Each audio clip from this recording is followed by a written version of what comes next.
அனைவருக்கும் வணக்கம். இன்னைக்கு நம்ம பெங்காலி லாங்குவேஜ்ல ரீசெண்டா ரிலீஸ் ஆயிருக்க ஒரு சைக்காலஜிக்கல் த்ரில்லர் சீரீஸான மோஹோ மாயா அப்படின்ற வெப் சீரிஸை பத்தி தான் இந்த வீடியோல பார்க்க போறோம். ஸோ கண்டிப்பா இது உங்க எல்லாருக்கும் பிடிக்கும் அப்படின்னு நம்பிக்கையில் இந்த கதைக்குள்ள உங்களை ஸ்ட்ரைட்டா கொண்டு போயிடுறேன். இதோட ஸ்டார்டிங் சீன்லயே பாத்தீங்கன்னா ஒரு கணவரை காமிக்கிறாங்க. தன்னோட மனைவிய கைகள் கால்கள் அப்படின்ற மாதிரி எல்லாத்தையும் கட்டி போட்டுட்டு ஒரு சேர்ல உட்கார வச்சிருக்காரு. அது கூடவே இவர் பாத்தீங்கன்னா வேற ஒரு பொண்ணு கூட தனிமையில இருக்க மாதிரி காமிக்கிறாங்க. நீ இந்த மாதிரி தான் பழகணும், இந்த மாதிரி எல்லாம் நீ கத்துக்கணும் அப்படின்னு மாதிரி சொல்லி இதை பார்க்கும்படி அவங்கள வற்புறுத்திக்கிட்டே இருக்க மாதிரி காமிக்கிறாங்க. அவங்க என்ன பண்ணணும்னு தெரியாம பயங்கரமா அழுதுகிட்டே இருக்க கட் பண்ணி தீபாவளி அன்னைக்கு ஒரு அழகான ஃபேமிலியை காமிக்கிறாங்க. ஃபேமிலி மொத்தமும் பட்டாசு வெடிச்சுக்கிட்டே இருக்கு. அதுல இருக்க ரூனா அப்படின்ற ஒரே ஒருத்தவங்க மட்டும் வீட்டு வேலைகள் எல்லாத்தையும் செஞ்சுக்கிட்டே இருக்காங்க. இவங்க தான் அந்த வீட்டுக்கு பெரிய மனுஷங்களும் கூட. இவங்களுக்கு 2 பசங்க இருப்பாங்க. ஒரு பையன் பாத்தீங்கன்னா வெளியூர்ல போய் வேலை செய்யணும் அப்படின்ற மாதிரி இருக்கும். தீபாவளிக்காக வந்திருப்பான். ஆனா அவன் கூட அவரோட கேர்ள் ஃப்ரெண்டும் வீட்டுக்கு வந்திருக்காங்க அப்படின்ற மாதிரி இருக்கும். இன்னொரு பொண்ணு பாத்தீங்கன்னா இருக்கும் படிச்சுக்கிட்டு இருக்கும். இந்த விஷயங்கள் எல்லாத்தையும் நமக்கு காமிக்கிறாங்க. அது கூடவே அவங்க பையன் கட்டிக்க போறதா ஒரு பொண்ணை கூட்டு வந்திருக்கா இல்லையா.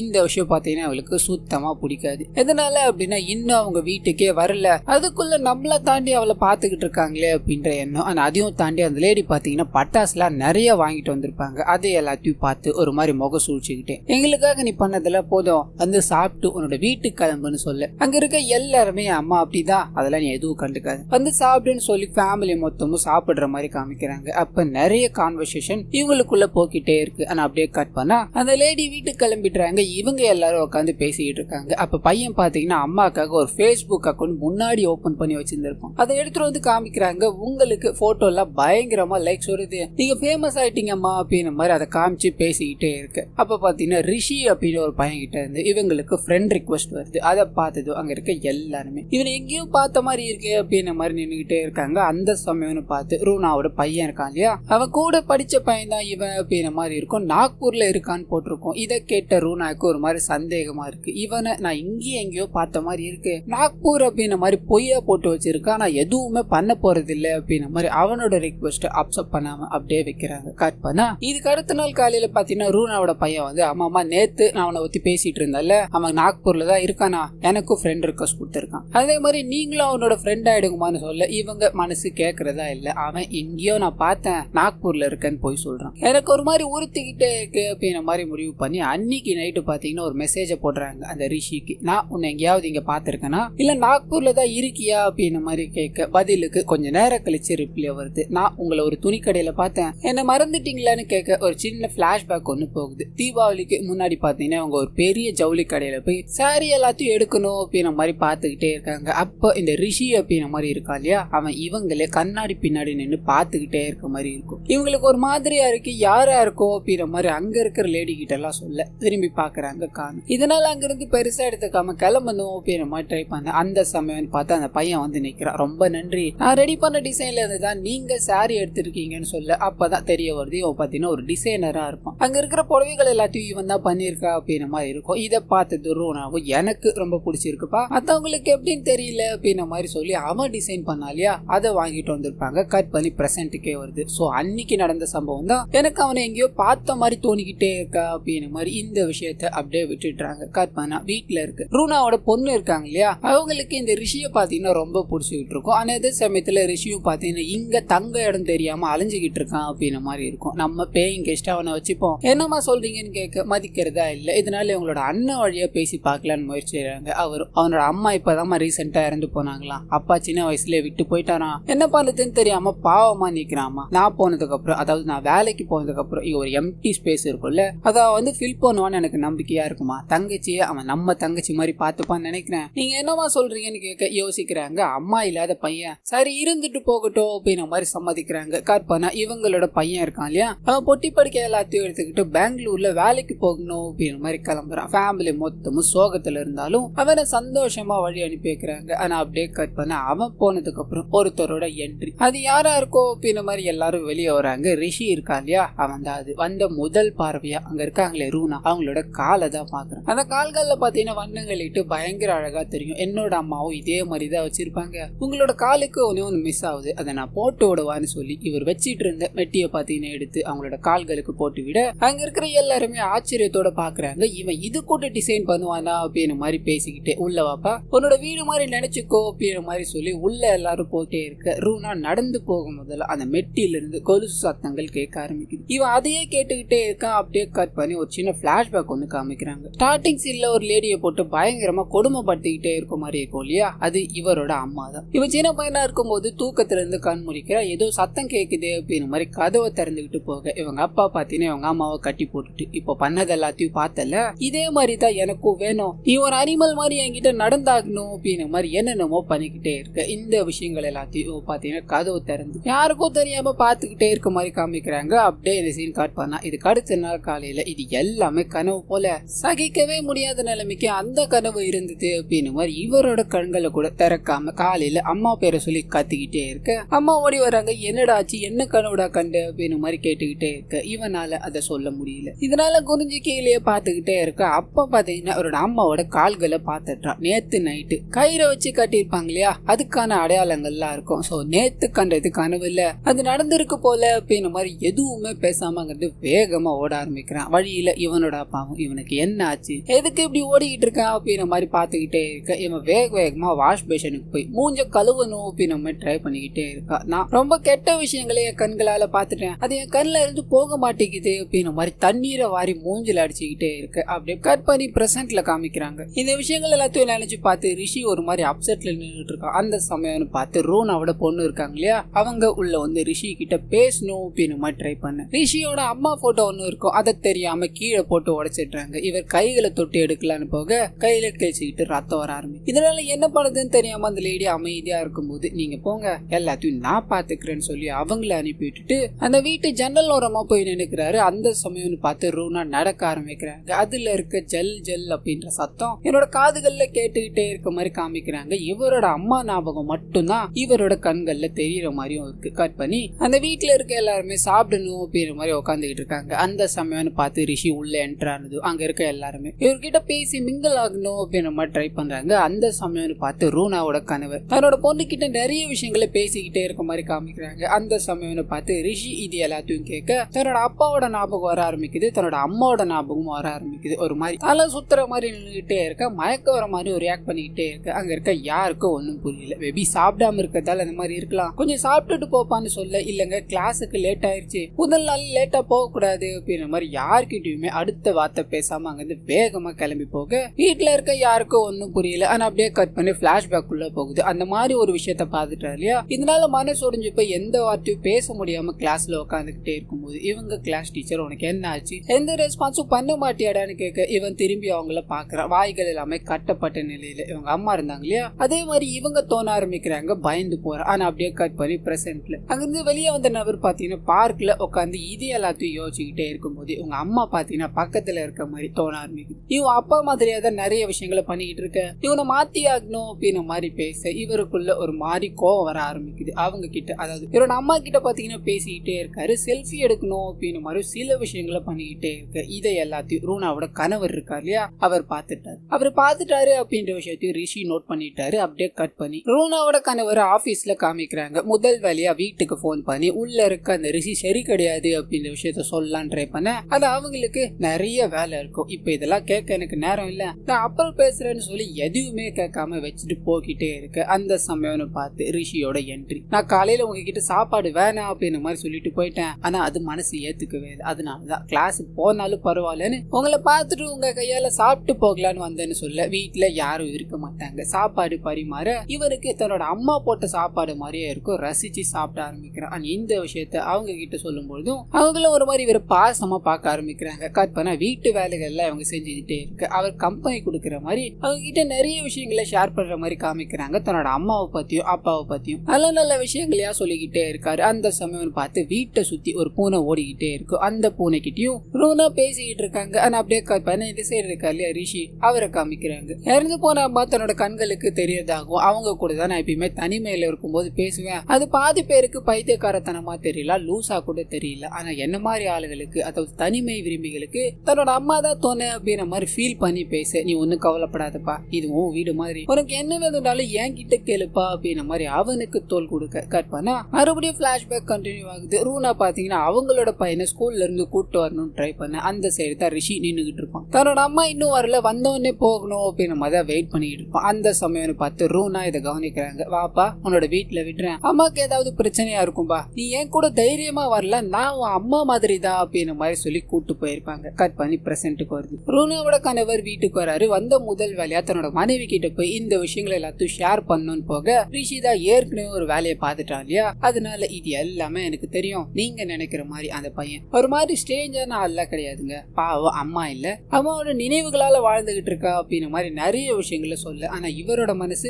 ஏத்துக்க தயாரா இல்ல. அதை பத்தி மேலும் மேலும் பேசிக்கிட்டே இருக்காங்க. இந்த விஷயங்கள் எல்லாத்தையும் ரிஷி பாத்தீங்கன்னா ஒளிஞ்சு நின்று கேட்டுக்கிட்டே இருப்பான். அண்ட் உள்ள இருக்க ரூனாவும் பாத்தீங்கன்னா தன்னோட கணவர் கிட்ட பேசிக்கிட்டே இருக்கும்போது காலையில இருந்து ஒரு பூனை டிஸ்டர்ப் பண்ணிக்கிட்டே இருக்கு இல்லையா, அது மறுபடியும் டிஸ்டர்ப் பண்ணுது. இந்த பூனையை என்ன பண்றேன் பாருங்க, ஏன்னா எந்நேரமும் டிஸ்டர்ப் பண்ணிக்கிட்டே இருக்கு அப்படின்னு மாதிரி சொல்லிட்டு போக இந்த விஷயத்த ரிஷி கேட்கிறான். தன்னோட அம்மாவை ஹர்ட் பண்ற எதுவுமே நான் விட மாட்டேன், அதே மாதிரிதான் இதுவும் அப்படின்ற எண்ணம் இவனுக்குள்ள ஓட ஆரம்பிக்குது. தலையெல்லாம் சுத்தி போற மாதிரி காமிக்கிறாங்க. அப்படியே கட் பண்ணா அந்த பூனை நடு ரோட்ல இறந்து போய் கிடக்கிறத காமிக்கிறாங்க. இன்னொரு பக்கம் அந்த பிளாஷ்பேக் கண்டினியூ ஆகுது. ரூனா பாத்தீங்கன்னா குட்டி பையனான ரிஷியை வீட்டுல டிராப் பண்ற அப்படின்னு மாதிரி சொல்லியிருந்தாங்க இல்லையா, வீட்டை வெளியில விட்டு உன் அம்மாக்கு ஏதாவது பிரச்சனை அப்படின்னா தயங்காம எனக்கு போன் பண்ணு, நான் வந்து பாக்குறேன்டான்னு சொல்லி பலி அனுப்பிச்சு வச்சிருப்பாங்க. அண்ட் இவனும் வேக வேகமா வீட்டுக்கு போக இவனோட அப்பா பாத்தீங்கன்னா இதுக்கு மேல உன் கூட என்னால வாழ முடியாது, நான் சொல்ற விஷயங்கள் எதுவுமே நீ பண்ண மாட்ற, என்ன திருப்தி படுத்த மாட்ற, இதுக்கு மேல உன் கூட வாழ பிடிக்கல, நீயும் என்ன கான்டாக்ட் பண்ண ட்ரை பண்ணாத அப்படின்னு மாதிரி தள்ளி விட்டுட்டு போக்கிட்டே இருக்க. இவங்களோட மனநலம் பாத்தீங்கன்னா ஒரு மாதிரி பாதிக்க ஆரம்பிக்குது. நீங்க சொல்ற எல்லாத்தையும் நான் பண்றேன், அந்த பொண்ணு என்ன பண்ணாலும் அதே மாதிரியும் நான் பண்றேன், கூட வாங்க அப்படின்னு மாதிரி கத்திக்கிட்டே இருக்க. இந்த விஷயங்கள் அந்த சின்ன பையன் பாக்குறான். அப்படியே இந்த சீன் கட் ஆகுது. பிரசன்ட்ல இருக்க ரூனாவோட கணவரை காமிக்கிறாங்க. ரோட்ல காய்கறி எல்லாம் வாங்கிட்டு போக்கிட்டே இருக்க பூனை செத்து போய் கிடக்குது இல்லையா, அதை பாக்குறாரு. ஷாக்கு. என்ன எதுன்னு விசாரிக்கும் போது அது கண்ணாடி கிளாஸும் முழுங்கி இருக்கு,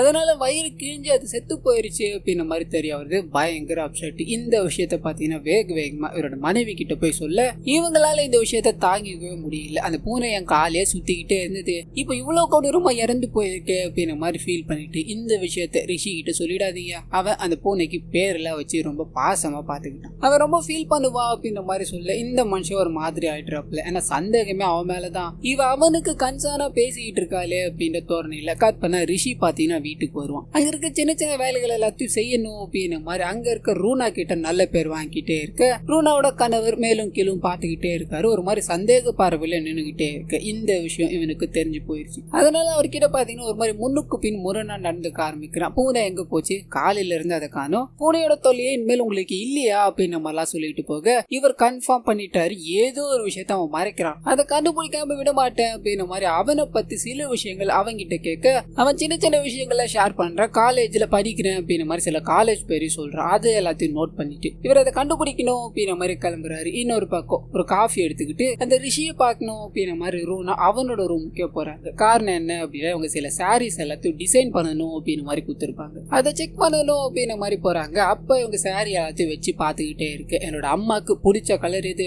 அதனாலதான் இந்த மாதிரி என்ன பண்ணிருக்கேன் அப்படின்னு மாதிரி நிறைய விஷயங்களை அவங்க கிட்ட ஷேர் பண்ண அவங்களும் என்ன நீ அம்மா ஸ்தானத்துல அதாவது உன்னோட அம்மாவை பார்க்கறது எனக்கு ரொம்ப சந்தோஷமா இருக்குன்னு பேசிக்கிட்டே இருக்கு. அப்படி ஒரு சின்ன பிளாஷ்பேக் ஒன்று போகுது. இவன் தன்னோட அம்மா ஒரு மாதிரி பாதிக்கப்பட்டுட்டாங்க அப்படின்ற மாதிரி நின்றுகிட்டே இருந்தா இல்லையா, அந்த சமயம்னு பார்த்து ரூனா சொல்லிட்டு போன விஷயங்கள் ஞாபகத்து வரும். வேகமா அவங்களுக்கு போன் பண்ணி தன்னோட அம்மாக்கு உதவும்படி கேட்கலான்னு ட்ரை பண்ண அவங்க பாத்தீங்கன்னா போன்ல அலோன்னு சொன்ன உடனே இவனுக்கு வார்த்தையே வரல. என்ன பேசுன்னு தெரியாம நின்றுகிட்டே இருக்கான். போனை கட் பண்ணிட்டு போக அந்த சமயம்னு பார்த்து இவனோட அம்மா அங்க வந்துடுறாங்க. நீயும் உன் அப்பா மாதிரி என்னை விட்டுட்டு போக போறியா, அதுக்காக தான் இந்த வேலைகளை எல்லாத்தையும் பாத்துக்கிட்டு இருக்கியா அப்படின்னு மாதிரி கேட்க பயந்து போறான். இல்லம்மா நான் என்ன ஆனாலும் சரி உன்னை விட்டு போக மாட்டேமா, உனக்கு ஒரு ஆபத்து வந்து அதை நானே ஃபேஸ் பண்ணி அதுல இருந்து உன்னை காப்பாத்துவோமா அப்படின்னு மாதிரி சொல்லிக்கிட்டே இருப்பான். கட் பண்ணி பிரசன்ட்டுக்கு வருது. ரூனா காலில் போட்டு விட்டார் இல்லையா மெட்டி, அது பாத்தீங்கன்னா ரூனாவோட பொண்ணு காலுக்கு போயிட்டு இருக்கோம். அந்த சத்தத்தை கேட்டதும் இவர் திரும்பி பார்க்க அந்த பொண்ணு தான் அங்க முன்னாடி வந்து நிக்குது. இவர் இது எதுவுமே கேட்காம ஒரு மாதிரி மனசுக்குள்ளே வச்சுக்க அப்படியே கட் பண்ணி அந்த பொண்ணு பாத்தீங்கன்னா காலேஜுக்கு லேட் ஆயிடுச்சு, நீங்க என்ன எழுப்பாம என்னமா பண்ணிட்டு இருக்கீங்க அப்படின்னு மாதிரி அம்மாவை வீட்டுல கூப்பிட்டு பயங்கர சத்தம் போட்டுக்கிட்டே இருக்க. அவங்க கடுப்பாய் இவ்வளவு நாள் நான் எழுப்பி விட்டுன்னு எழுந்தல, ஒரு நாள் உன்னால எழுந்திருக்க முடியாதா, ஒரு நாள் உன்னால டீ போட்டு குடிக்க முடியாதா அப்படின்னு மாதிரி திட்டிக்கிட்டே இருக்க. செம்ம கடுப்பாயிடுறாங்க. என்ன அந்த ரிஷி பக்கமே போக கூடாதுன்னு சொல்லிட்டு நீங்க என்னமா பண்ணிட்டு இருக்கீங்க, என்ன கவனிக்கல விடுங்க, அப்பாவை கவனிச்சிங்களா, அப்பா எங்க போனான்னு தெரியுமா, சாப்பிடாம கூட ஏதோ இன்ஃபர்மேஷன் கலெக்ட் பண்ற அப்படின்ற மாதிரி போயிருக்காரு. ஆனா இந்த விஷயங்கள்லாம் உங்களுக்கு தெரியவே தெரியாது. ஆனா நீங்க ரிஷி கூட தான் பிஸியா பேசிட்டு இருந்தீங்களேன்னு சொல்ல இந்த விஷயத்த பாத்தீங்கன்னா ரிஷி ஒரு ஓரமா நின்று கவனிச்சுக்கிட்டே இருக்கேன். அப்படியே கட் பண்ணி ரூனாவோட கணவர் இருக்கா இல்லையா, அவரை காமிக்கிறாங்க. நிறைய பேர்கிட்ட போய் இந்த மாதிரி ஒரு இடம் இருக்கா, இங்க யாராவது படிக்கிறாங்களா அப்படின்னு மாதிரி டீடைல்ஸ் கேட்டுக்கிட்டு இருக்க. யாருக்குமே எதுவுமே தெரியல. கட் பண்ணா இங்க ரூனாவோட பொண்ணு நிறைய வார்த்தைகளை சொல்லி திட்டிக்கிட்டே இருக்காங்க இல்லையா. இதை கேட்டது அவங்க ஒரு மாதிரி ஆயிடுறாங்க. பலாருன்னு வராரு, என்ன வார்த்தை பேசிக்கிட்டு இருக்க நீ, இந்த மாதிரி ஒரு வார்த்தை எல்லாம் கேட்கணும்ட்டு தான் கடவுள் என்ன உயிரோட வச்சிருக்காரா, அந்த பையனுக்கு உதவி பண்ணணும் அப்படின்னு நோக்கத்துல இது எல்லாத்தையும் பண்ண எனக்கு இந்த மாதிரி ஒரு கெட்ட பேரா, இந்த மாதிரி ஒரு வார்த்தைகள் எல்லாத்தையும் பேசவா நான் உன்னை பெத்த அப்படின்ற மாதிரி பயங்கரமா புலம்பிக்கிட்டே இருக்கு. இதையும் பாத்தீங்கன்னா ரிஷி கேட்கிறான். அவங்களுக்கு அவங்க பொண்ணால ஆபத்து அப்படின்றது இவனுக்குள்ள பயங்கரமா ட்ரிகர் ஆக ஆரம்பிக்குது. இதுல இருந்து அவங்களை காப்பாத்தணும் அப்படின்ற மாதிரி முடிவு பண்ண இவன் நிறைய மணிகள் எல்லாத்தையும் பாத்தீங்கன்னா டப்பால போட்டு வச்சிருப்பான். அது எல்லாத்தையும் எடுத்து படிக்கட்டு ஃபுல்லா கொட்டுறான். அண்ட் கீழே நின்னுகிட்டு அந்த பொண்ணு பேரை சொல்லி கூப்பிட்டுக்கிட்டே இருக்க உள்ள இருக்க இவங்க ரெண்டு பேரும் சண்டை போட்டுக்கிட்டு இருக்காங்க இல்லையா. ஒரு மாதிரி அமைதியாயிட்டாங்க. நான் சொன்னதெல்லாம் தப்புதாமா, என்ன மன்னிச்சிருமா இந்த பொண்ணு பேசிக்கிட்டே இருக்கு, நான் கொஞ்ச நேரம் தனியா இருக்கணும்னு ஆசைப்படுறேன், அவன் கூப்பிடுறான் என்னன்னு போய் கேட்டுவான்னு சொல்ல இவங்களும் வேக வேகமா கீழே வராங்க. அந்த படிக்கட்டுல பழுக்கி விழுந்து உடம்புல நிறைய காயங்கள் ஏற்பட்டு ரத்தம் சொட்ட சொட்ட கீழே விழுந்து போய் கிடக்குறாங்க. இவன் அதை போய் பார்த்து ஒரு மாதிரி சந்தோஷப்படுறான். அந்த காலில் போட்டிருக்காங்க இல்லையா மெட்டி, அதை எடுத்துக்கிட்டு அங்க இருந்து பொறுமையா போகணும்னு ட்ரை பண்ண இவனோட அம்மா பாத்தீங்கன்னா கண்களுக்கு தெரிய ஆரம்பிக்கிறாங்க. நீங்க ஒன்னும் கவலைப்படாதீங்கம்மா, உங்களை கஷ்டப்படுத்துற எதையுமே நான் உயிரோட விட்டு வைக்க மாட்டேன், இதுவும் சேர்த்துதா அப்படின்ற மாதிரி சொல்லி போக்கிட்டே இருக்க கட் பண்ணி ஹாஸ்பிட்டல்ல காமிக்கிறாங்க. ரூனா பாத்தீங்கன்னா பயங்கரமா அழுதுகிட்டு எதுவுமே பண்ண முடியல, என் பொண்ணுக்கு இப்படி ஆயிருச்சு அப்படின்ற மாதிரி புலம்பிக்கிட்டே இருக்கு. அங்க இருக்க ரிஷி கொஞ்சம் தண்ணியை கொண்டு போய் கொடுக்குறா, குடிங்க, உங்க பொண்ணுக்கு எதுவும் ஆகாது அப்படின்ற மாதிரி பேசிக்கிட்டே இருக்கு. என் பொண்ணுக்கு ஏதாவது ஆச்சு அப்படின்னா என்ன உயிரோடவே பார்க்க முடியாதுன்ற மாதிரி ரூனா அழுகுறாங்க. இதை கேட்டதும் இவருக்கு ஒரு மாதிரியா, ஏன்னா இவங்க உயிரோட இருக்கணும், இவங்க தான் அம்மா மாதிரி அப்படின்னு மாதிரி இவ்வளவு வேலைகளை பண்ணிக்கிட்டு இருந்தா இல்லையா. இப்போ அவங்க சொன்ன வார்த்தை ஒரு மண்டைக்குள்ள ஓடிக்கிட்டே இருக்கு. அந்த சமயம்னு பார்த்து ரூனாவோட கணவர் அங்க வர்றாரு. தன்னோட குழந்தைக்கு என்ன ஆச்சு அப்படின்னு மாதிரி கேட்டுக்கிட்டே இருக்கு. அங்க இருக்க ரூனா அழுதுகிட்டே இருக்காங்க. அந்த சமயம்னு பார்த்து ரிஷி, என்னாலதான் இவ்வளவு பெரிய பிரச்சனைன்னு சொல்ல எனக்கு அப்பவே தெரியும்டா, நீதான் ஏதாவது பண்ணிருப்பேன், என் பொண்ணு கொலபன பாத்தியாடா அப்படின்னு மாதிரி போட்டு பயங்கரமா அடிக்க ஆரம்பிக்கிறாங்க. திருப்பி அவர் ஒரு வார்த்தை கூட பேசாம அடி வாங்கிட்டு நின்றுகிட்டே இருக்காரு. அப்படியே கட் பண்ண இவரோட சின்ன வயசு பிளாஷ்பேக் போகுது. இவங்க அம்மா பாத்தீங்கன்னா மனநல பாதிக்கப்பட்டாங்க இல்லையா, தற்கொலை பண்ணிக்கணும் அப்படின்ற மாதிரி பில்டிங் மேல ஏறி நிப்பாங்க. என்னால தற்கொலை பண்ணிக்க முடியல, அதுக்கான தைரியமும் இல்ல, எனக்கு பிடிச்ச நீ தள்ளி விடுறியாடா அப்படின்ற மாதிரி சின்ன வயசு ரிஷி கிட்ட கேட்டுக்கிட்டே இருக்க. அவன் தள்ளி விட முடியாது, நீங்க இறங்குங்கம்மா அப்படின்ற மாதிரி கத்திக்கிட்டே இருக்கான். அவன் கட் பண்ண ஸ்கூல்ல காமிக்கிறாங்க. ஸ்கூல்ல ஒழுங்கா படிக்கிறது கிடையாது, ஒழுங்கா ட்ரெஸ் கூட போட்டு வரது கிடையாது. ஓ அம்மா எங்க,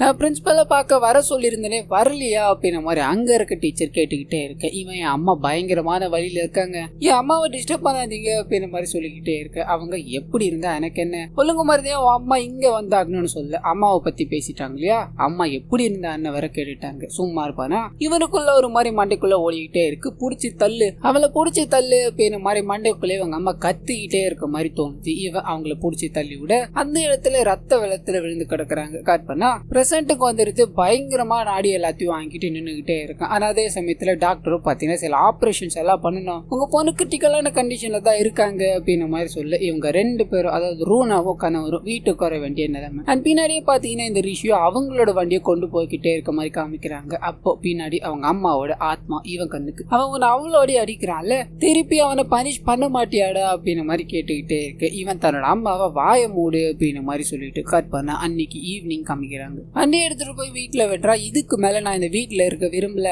நான் இங்க இருந்து போறேன். அண்ட் என்னோட காலேஜை பத்தி நீங்க தேடிக்கிட்டே இருந்தீங்க இல்லையா, அது வேற பேர்ல இருக்கு, இது உங்களுக்கு உதவும் நினைக்கிறேன் அப்படின்ற மாதிரி ஒரு டாக்குமெண்ட் எடுத்து வைக்க அங்க இருக்கிற ரூனா பயங்கர கடுப்பாயிடுறாங்க. அவன் மேல எதுக்காக உங்களுக்கு சந்தேகம், அவன் தான் நம்ம குழந்தைய சரியான நேரத்துல ஹாஸ்பிட்டல் கூட்டு போகவே உதவுனா, நீங்க இந்த மாதிரி பண்ணிக்கிட்டு இருக்க எனக்கு சுத்தமா பிடிக்கலன்னு சொல்ல ரூனாவோட கணவர் அவன் வெளியே போனா அப்படின்னா விட்டுடு, மேலும் மேலும் பேசிட்டு இருக்காதுன்னு சொல்ல இவங்க கடுப்பாயிடுறாங்க. நீ இப்ப வெளியே போன அப்படின்னா நான் செத்ததுக்கு சமம், நீ அதை பண்ண போறியா ரிஷின்னு சொல்ல இவருக்கு இதுக்கு மேல பெரிய வார்த்தை கேட்கணும் அப்படின்ற அவசியம் இல்ல இல்லையா. ஒரே வார்த்தை தான், அது ரூனாவோட கணவர் கிட்ட, நான் ரூனா இறந்து போறத பாக்குறதுக்கு இங்க இல்ல அப்படின்றதான். இதை சொல்லிட்டு தன்னோட ரூமுக்குள்ள போய் கதவு சாத்திக்கிறாரு. அப்படியே கட் பண்ண பிளாஷ்பேக் போகுது. ஏற்கனவே ஒரு வாட்டி தற்கொலை பண்ணிக்கணும் அப்படின்ற மாதிரி முயற்சி பண்ணாங்க இல்லையா இவங்க அம்மா, மறுபடியும் இன்னொரு வாட்டி போய் தற்கொலை பண்ணிக்கணும் அப்படின்ற மாதிரி வண்டி முன்னாடி போய் நிக்க தடுத்து நிறுத்துற. நீ எத்தனை வாட்டியுமா அந்த மாதிரி பண்ணிக்கிட்டே இருப்ப, ஒரு வீட்டை விட்டு வெளியே அனுப்புனாதானமா போவ அப்படின்ற மாதிரி லாக் பண்ணி வைக்கிறான். ஆனா இவனோட அம்மா, உன் அப்பா எனக்கு என்ன கத்து கொடுத்தானோ இல்லையோ சாகிறது எப்படி அப்படின்றத கத்து கொடுத்தான், நான் சாகதா போறேன் அப்படின்ற மாதிரி புலம்பிக்கிட்டே இருக்காங்க. கட் பண்ணி பிரசன்ட்ல ரூனா இருக்காங்க இல்லையா, அவங்க பயங்கரமா ஃபீல் பண்ணிட்டு குளிச்சுக்கிட்டே இருப்பாங்க. இந்த விஷயத்தை ரிஷி பாக்குறான். அவங்க என்ன பண்றாங்க அப்படின்ற மாதிரி மேலும் கீழும் பாத்துக்கிட்டே இருக்க இவனுக்குள்ள இவங்க அப்பா பண்ற விஷயங்கள்லாம் தோண ஆரம்பிக்குது. நான் அந்த மாதிரி பையன் இல்ல, எதுக்காக எனக்கு கெட்ட எண்ணங்கள் தோணிக்கிட்டு இருக்கு அப்படின்ற மாதிரி புலம்ப இவங்க அம்மா ஒரு பக்கம் வந்து, நீ உங்க அப்பா மாதிரி தான் ஆக போற, உங்க அப்பா விட மோசமான செயல்கள் எல்லாம் செஞ்சுக்கிட்டு இருக்கு அப்படின்ற மாதிரி மாதிரி சொல்ல இவனுக்கு காதுக்குள்ள பயங்கரமா கத்துற மாதிரி நிறுத்துங்க அப்படின்ற மாதிரி கத்திக்கிட்டே இருக்கான். கட் பண்ண அந்த வீட்டுக்கு பையன் கல்யாணம் பண்ணிக்க போற பொண்ணு இருக்காங்க இல்லையா, அவங்க என்டர் ஆகுறாங்க. வந்த முதல் வழியா ரூனாவோட கணவர் இருக்காரு, அவர் கூட்டு போய் இந்த மாதிரி விஷயங்கள்லாம் நடந்துகிட்டு இருக்கு, அவன் மேல எனக்கு சந்தேகமா இருக்கு, இதை என் பையன் கிட்ட சொல்லலான்னு பார்த்தா கூட இப்பதான் ஒரு மாதிரி அவன் செட்டில் டவுன் ஆயிருக்கா, அதுக்குள்ள இந்த விஷயங்கள் எல்லாத்தையும் நான் புகுத்த நினைக்கலன்னு சொல்ல இதே விஷயத்த ரிஷி பாத்தீங்கன்னா கேட்டுக்கிட்டே இருக்கான். அந்த சமயம்னு பார்த்து சின்ன சின்ன விஷயங்கள் இவங்க அம்மா வெளியே போக கூடாது அப்படின்ற மாதிரி ரூம்ல அடிச்சா இல்லையா, அவங்க கை கால்கள் அப்படின்ற எல்லாத்தையும் கட்டி போட்டு சாப்பிட கூட வழி இல்லாம ரொம்ப கஷ்டப்பட்டுக்கிட்டு இருக்கான் அப்படின்ற மாதிரி காமிக்கிறாங்க. கட் பண்ணா ஹாஸ்பிட்டல்ல அடிப்பட்ட நிலைமையில ரூனாவோட பொண்ணு இருக்காங்க இல்லையா, அவங்கள வீட்டுக்கு கூட்டு போகலாம் அப்படின்ற முடிவுக்கு வந்துடுறாங்க. அதுக்காக வீல் சேர் எல்லாத்தையும் மேக் பண்ணி அவங்களோட ரூமுக்கு கொண்டு போகணும் அப்படின்னு மாதிரி ட்ரை பண்ண அந்த சமயம்னு பார்த்து ரிஷி அங்க இருக்க ரூனா கிட்ட மேல கொண்டு போறதெல்லாம் சிரமமா இருக்கும், நீங்க கீழே தங்கிக்கோங்களேன், உங்களுக்கு தேவையான எல்லா விஷயங்களையும் நானே பண்றேன்னு சொல்ல இந்த விஷயம் அவங்களோட கணவருக்கு தெரிய ஆரம்பிக்குது. ஒருபோதும் அனுமதிக்க மாட்டேன், அவ கூட இருக்கிறதே ஆபத்து தான் அப்படின்னு மாதிரி சொல்லி எல்லா விஷயங்களையும் இவரே பண்ணலான்னு போக முதுகு பயங்கரமா வலிக்குது. அதனால ரிஷி இதுல இன்வால்வ் ஆக வேண்டிய கட்டாயத்துக்கு தள்ளப்படுறான். அண்ட் ரிஷியை பார்த்து அந்த பொண்ணு பாத்தீங்கன்னா பயங்கரமா கத்த ஆரம்பிக்கிறாங்க. ஏன்னா இவர் இது எதுவுமே தெரியாத மாதிரி மேட்ச் பண்ண ஆரம்பிக்கிறாரு. நாட்கள் போக ஆரம்பிக்குது. ஒரு பக்கம் ரிஷி என்ன பண்ண போறானோ அப்படின்னு மாதிரி ரூனாவோட கணவர் துடி துடிச்சுக்கிட்டு இருக்காரு. இன்னொரு பக்கம் எதுவுமே தெரியாத ரூனாவும் ரிஷி கூட நல்லா மிங்கிள் ஆயிட்டு இருக்காங்க. அதே சமயத்துல ரிஷியோட பிளாஷ்பேக்கையும் நமக்கு காமிக்க ஆரம்பிக்கிறாங்க. அவன் சாப்பாடு தண்ணி இல்லாம கஷ்டப்பட்டுக்கிட்டு இருக்கான். தன்னோட அம்மாவை கட்டி போட்டுட்டு போன் யாருக்கோ பண்ணி உதவணும் அப்படின்னு மாதிரி கேட்டு பார்க்க தைரியம் இல்ல. அண்ட் ரூனாக்கு போன் பண்ணி சமைக்கிறது எப்படியாவது கத்துக்கலாமே அப்படின்னு மாதிரி அங்கேயும் ட்ரை பண்ணி பாக்குறான். ரூனா அந்த சமயம் வீட்டுல இல்ல,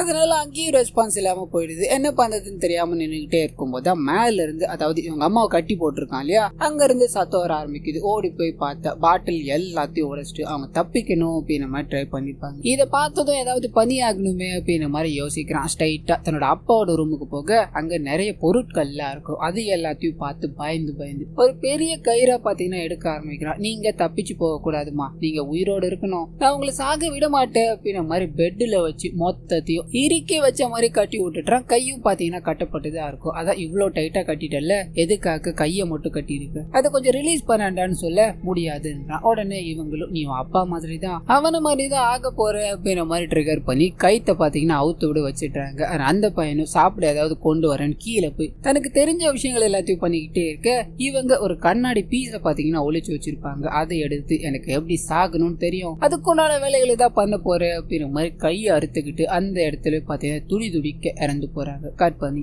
பிரசன்ட்ல காமிக்கிறாங்க. ரிஷி யாரு என்ன அப்படின்றது அவ்வளோ புரிய வேலை, அவன் பண்ற விஷயங்கள் எல்லாமே பயமுறுத்துற மாதிரி இருக்கு அப்படின்ற மாதிரி கன்சர்னா 2 பேர் இருக்காங்க இல்லையா, அவங்கள காமிக்கிறாங்க. என்ன பண்ணதுன்னு தெரியாம அவனோட Facebook ஐடி எல்லாத்தையும் செக் பண்ணிக்கிட்டே இருக்காங்க. அவனை பத்தி விசாரிக்கணும் அப்படின்னு மாதிரியும் ட்ரை பண்ணிக்கிட்டே இருக்கு. அப்பதான் அவனோட ரூம் இருக்கு இல்லையா, அங்க போகணும்னு ட்ரை பண்றாங்க. அதே சமயத்துல ரிஷி பாத்தீங்கன்னா அங்க இருக்கிற ரூனாக்கு உதவி பண்ணணும் அப்படிங்கிற மாதிரி சமையல் எல்லாத்தையும் பண்ணிக்கிட்டே இருக்கா. அந்த சமயம்னு பார்த்து தன்னோட அம்மா இவன் முன்னாடி வந்து இவங்கிட்ட நிறைய விஷயங்கள் பேசிக்கிட்டே இருக்க மாதிரியும், உனக்கு எதிராக இருக்கவங்களும் ரூனாக்கு எதிராக இருக்கவங்களையும் கொல்லு அப்படின்ற மாதிரி சொல்லிக்கிட்டே இருக்க மாதிரியும் தோண கொஞ்சம் கொஞ்சமா வெளியே காத்து வாங்கணும் அப்படின்னு மாதிரி வரான். அந்த சமயம்னு பார்த்து அந்த லேடி ரூமுக்குள்ள போறதை பார்த்ததும் இவனுக்குள்ள பயங்கரமான கோவம் வர ஆரம்பிக்குது. ட்ரிகரிங் பாயிண்ட் அப்படின்னு ஒண்ணு இருக்கும் இல்லையா, அது ட்ரிகர் ஆன மாதிரியும் பயங்கர கோவத்துல அந்த பொண்ணை நோக்கி போற மாதிரியும் காமிச்சு இந்த பார்ட் 1 பாத்தீங்கன்னா முடிச்சிடுறாங்க. இதுல பார்ட் 2 இன்னும் பெண்டிங் இருக்கு. அதுல மொத்தம் ஒரு 5 எபிசோட் இருக்கும். இந்த வீடியோக்கு ஒரு நல்ல ரீச் கிடைச்சிச்சு அப்படின்னா இதோட பார்ட் 2 இந்த வீக் இல்லைன்னா இதோட நெக்ஸ்ட் வீக் அப்லோட் பண்ணிடுறோம். கண்டிப்பா இந்த வீடியோவும் என்னோட வாய்ஸ் ஓவர் உங்களுக்கு பிடிச்சிருக்கும் அப்படின்னு மாதிரி நம்புறேன். இதே மாதிரி நிறைய மூவிஸ் அண்ட் சீரிஸோட எக்ஸ்பிளனேஷனை நீங்க பார்க்கணும்னு ஆசைப்பட்டீங்கன்னா மறந்துடாம நம்ம சேனல்ல சப்ஸ்கிரைப் பண்ணி அப்படியே பக்கத்துல இருக்க அந்த பெல் ஐகானை கிளிக் பண்ணிக்கோங்க.